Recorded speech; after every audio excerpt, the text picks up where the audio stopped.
G'day everyone. I thought I'd do a video this weekend.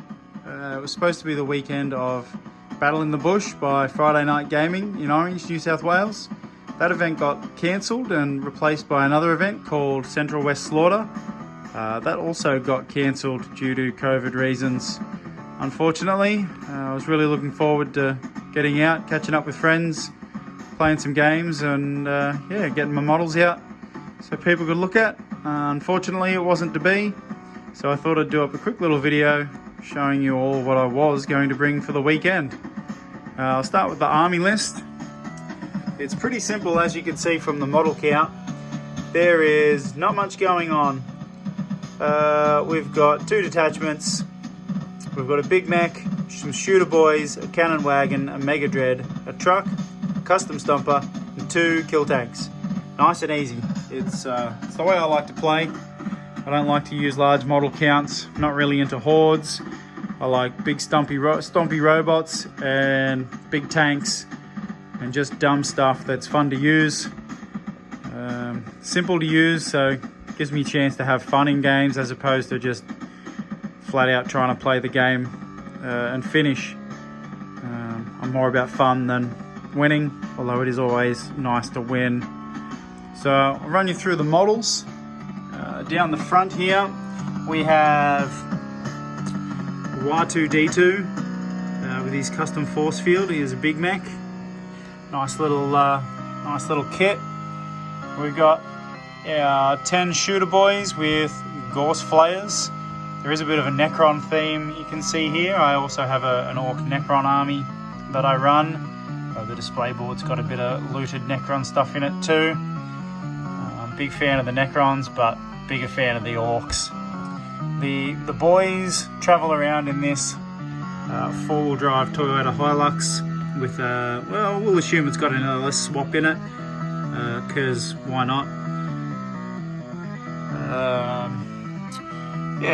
Not sure if you can see it, being purple, but I can assure you it's there. We have this looted Baneblade kill tank. It's been shortened and heavily modified using a Baneblade kit to make it the same size as a kill tank. So I'm very into what you see is what you get, and also into trying to make models the right size for what they're being used as. This is probably one of my favorite models, Mega Dread. It's heavily magnetized and can be all sorts of different things. Mega Dread, Mecha Dread, Triarch, Stalker. Currently running a Kill Cannon, Mega Claw and Boom Bits, or whatever they are. I like to call them rockets. That tank, by the way, it's the Giga Shooter version. It's pretty standard Giga Shooter kill tank. And we have here our Kill Burster kill tank with a burster cannon. Now this is a Forge World model from a long time ago. It's up there with my favorite kits as well. It came out with 3 cannon weapons, which don't really look right for a burster cannon. So recently I made up this plasma cannon, nuclear powered plasma cannon, to count as a burster cannon, and that just pops in there with the magnets. So once again I get to use one of my favorite models again, and it is legal war gear count as opposed to when it was a battle fortress. I was really looking forward to using that again after about 4 or 5 years without having used it, but it was not meant to be, not this weekend anyway.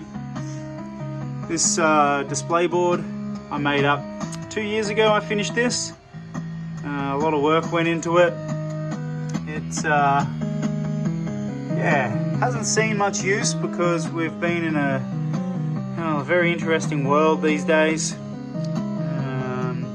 Not really many events going on, not ones that warrant getting out a display board like this. It's a big box to handle around and take with me for just to show it off, but it is good to get it out every now and again.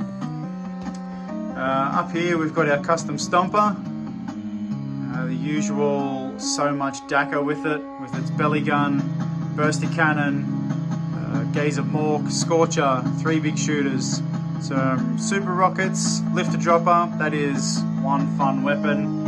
And we've got our super Gatler.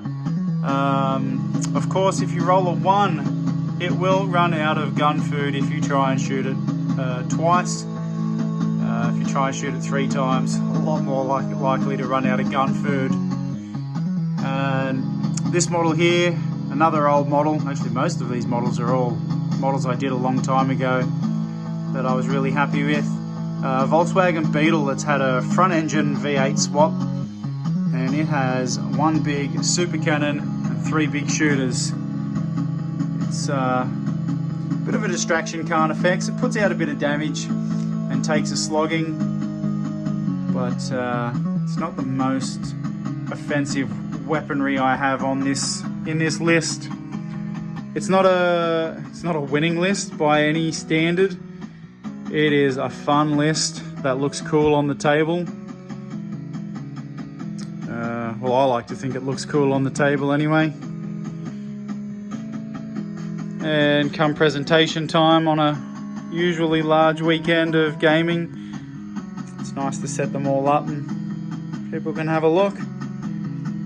But yeah, definitely a very fun army list to play. Don't need to remember much.